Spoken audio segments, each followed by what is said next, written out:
میرا پیغام ہے پاکستان کے مزدوروں کے لیے کہ قائد عوام نے آپ کو سب سے پہلے حقوق دلوایا تھا. اب ہم نے نیا دور میں اپنے مزدوروں کو وہ سہولت دینا ہے جو ان کا حق بنتا ہے. قائد عوام نے اگر اس ملک کے مزدوروں کو حق دیا تو انشاءاللہ تعالی آپ کا حکومت آنے والی ہے. اس حکومت میں ہم بے نظیر مزدور کارڈ لے کر آئیں گے. آپ تمام مزدوروں کو بتائیں کہ جب پی پی کا حکومت آئے گا تو آپ کو بے نظیر مزدور کارڈ ملے گا.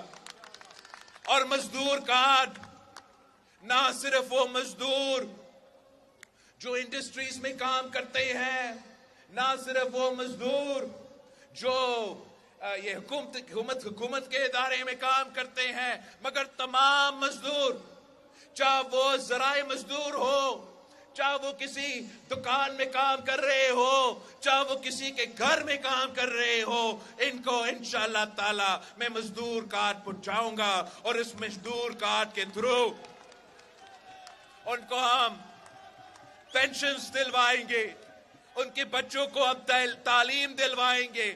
اگر کوئی بیماری ہو تو ان کا علاج کروائیں گے. اگر کسی بیماری کی وجہ سے وہ کام نہیں کر سکتے تو ان کو مالی مدد دلوائیں گے. مگر جو ماڈرن دنیا میں ماڈرن مزدور کا حق ہوتا ہے، انشاءاللہ تعالی یہ حق میں آپ کو دلواؤں گا. میں اپنے کسان بھائیوں کو کہنا چاہ رہا ہوں کہ پاکستان پیپلز پارٹی کا ہمیشہ یہ فلسفہ رہا ہے کہ کسان خوشحال تو ملک خوشحال. اور جب پیپلز پارٹی کا حکومت بنتی ہے تو وہ اصل میں کسانوں کے اور ہاریوں کا حکومت ہوتا ہے. اور قائد عوام شہید ذوالفقار علی بھٹو نے سب سے پہلے آپ کو حق دلوایا تھا. صدر زرداری نے اپنے دور میں جو کام کسانوں کے لیے کیا وہ آج تک یاد کیا جاتا ہے. مگر آپ کو بتانا چاہ رہا ہوں کہ انشاءاللہ تعالی اگلی بار جب پیپلز پارٹی کی حکومت بنتی ہے تو ہم آپ کو اپنے کسانوں تک ڈائریکٹلی کسان کارڈ کے تھرو ان کو مدد پہنچائیں گے. اس وقت پتہ نہیں کتنے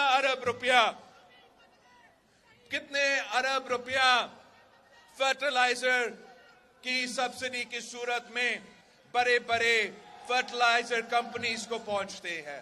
انشاءاللہ تعالی میں وہ تمام جو سبسڈیز ہیں، بڑے لوگوں کا سبسڈیز، اشرافیہ کا سبسڈیز، میں بند کروں گا. بند کر کے وہ پیسہ میرا کسان کارڈ کے تھرو، میرا مزدور کارڈ کے تھرو، میرا بے نظیر انکم سپورٹ پروگرام کے تھرو ڈائریکٹلی آپ کے جیب میں دلواؤں گا. آخری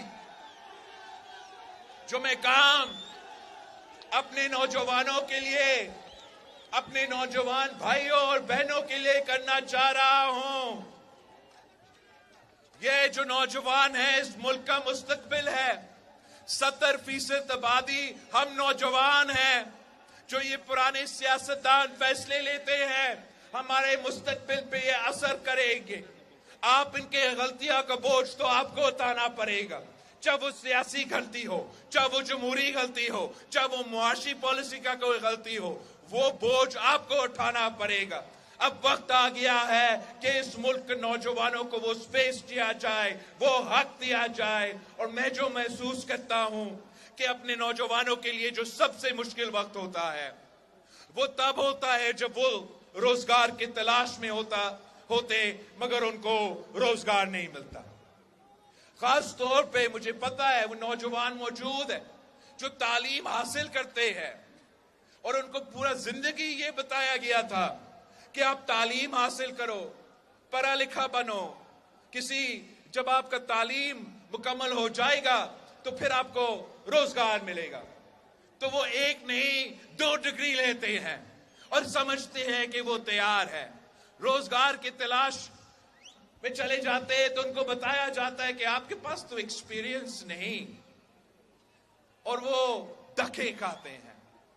اس دوران جب ہمارے نوجوان روزگار میں تلاش میں ہیں، جب ہمارے نوجوان ایکسپیرینس کی تلاش میں ہیں، وہ ان کے لیے سب سے مشکل لمحہ ہوتا ہے اور ہمیں اس لمحہ کو کور کرنا ہے۔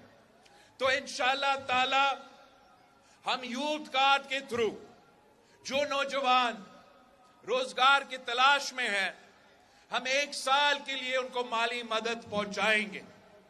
مگر ہم نہ صرف مالی مدد پہنچائیں گے، اگر ہم بے نظیر انکم سپورٹ پروگرام کے تھرو غریب ترین عورتوں کو مالی مدد پہنچاتے ہیں، تو کیوں نہیں ہم اپنے نوجوانوں کو جو روزگار کی تلاش میں ہیں ان کو بھی ہم تھوڑا سا مالی مدد پہنچائے، تاکہ ان کو اس مشکل وقت میں کوئی آسانی محسوس ہو۔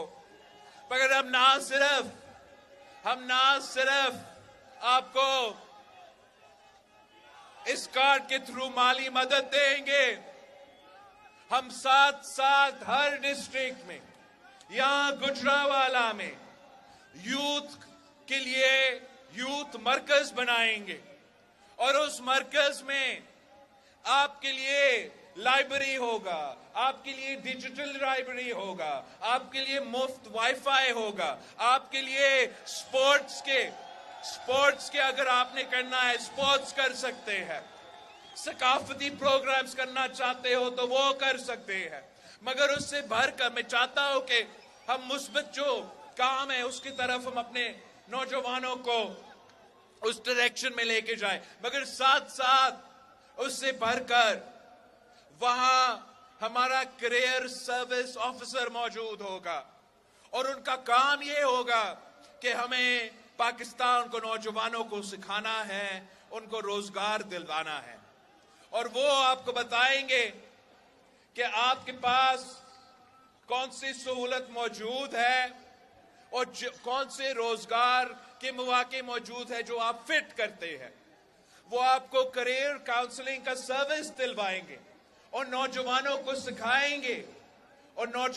سکھائیں گے کہ جب آپ جاب کے لیے انٹرویو پہ جاتے ہو تو آپ نے انٹرویو کیسے کرنا ہے، آپ اپنا سی وی بناتے ہو تو وہ کیسے بنتا ہے۔ ان کے پاس تمام جو حکومت میں پاکستان میں ویکنسیز موجود ہے وہ بھی ان کے پاس انفارمیشن ہوگا۔ اور جب میں آپ کا وزیر خارجہ تھا تو میں دنیا بھر میں یہی کام کر رہا تھا کہ مجھے بتائے کہ میرے نوجوانوں کے لیے آپ کے ہاں روزگار کے مواقع ہیں یا نہیں، اور میں آپ کو بتانا چاہ رہا ہوں کہ چاہے وہ جاپان ہو، چاہے وہ چین ہو، چاہے وہ یورپ ہو، ان کے ہاں یہ گنجائش ہے۔ میں نے آپ کو وہ سہولت دینا ہے، میں نے آپ کو پہنچانا ہے۔ قائد عوام شہید ذوالفقار علی بھٹو نے اس وقت کے نوجوانوں کو باہر بیچ کے روزگار دلوایا تھا نا، تو انشاءاللہ تعالی آپ کا حکومت بن رہا ہے تو میں ویسے ہی آپ کا بندوبست کروں گا۔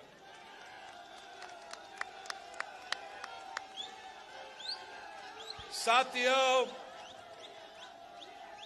آپ کے پاس وہ طاقت ہے،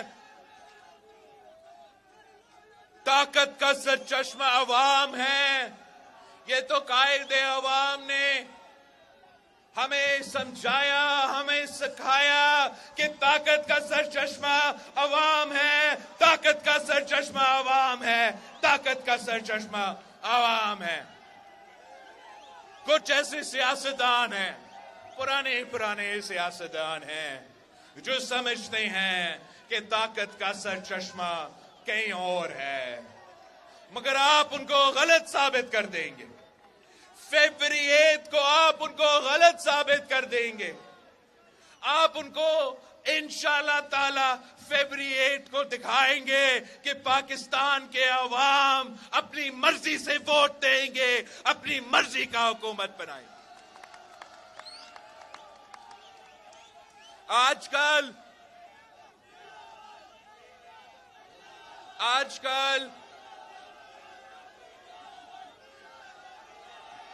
ایک سوال مجھے کیا گیا کہ کیا الیکشنز ٹائم پہ ہوں گے، کیا الیکشنز فیبری 8 پہ ہوں گے؟ تو اگر ہمارے نون لیگ کے دوستوں پہ ہم فیصلہ چھوڑتے تو ضرور فیبری 8 پہ الیکشن تو نہ ہوتا، مگر فیصلہ تو جسٹس فائز عیسیٰ صاحب نے سنا دیا ہے۔